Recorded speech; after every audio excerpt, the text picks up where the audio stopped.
Hi class, welcome again to another session on digital principles and system designs. So today we shall discuss ring counters. Now that you have understood shift registers, let us move on to using shift registers as a counter. So these ring counters are the simplest form of shift register counter. So the arrangement of flip-flop is similar to that of a shift register. However, if you're using D flip-flops and you're connected 4D flip-flops, then for a shift register, we usually connected the Q output of the first stage to the D input of the second stage of the next stage and so on, right? So if you want to convert a shift register to a ring counter, then all you have to do is final Q output of the final stage is fed back to the D of the first stage.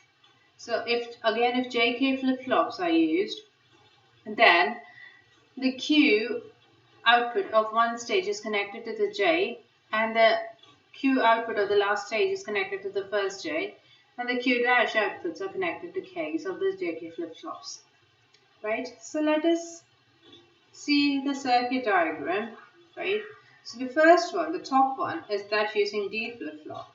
So if I had taken my output from here, instead of connecting this Q to D1, Q4 to D1, if I had just taken the output, then this would have been a seesaw shift register. However, Q4 is connected back to D1, so this keeps on counting.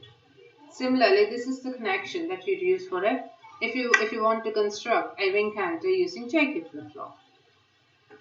So the sequence table and the state diagram for a 4-bit ring counter are as follows. So you have Q1, Q2, Q3, and Q4, which are the 4 outputs of your flip-flops.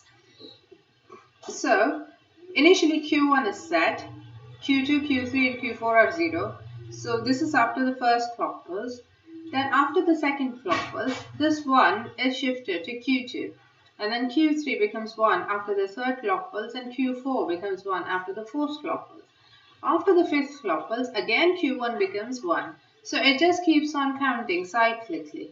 So if you see the state diagram, so 1 0 0 0 is the first state, 0 1 0 0 is the second state, 0 0 0 1 0 0 1 0 is the third state, and 0 0 0 1 is the fourth state.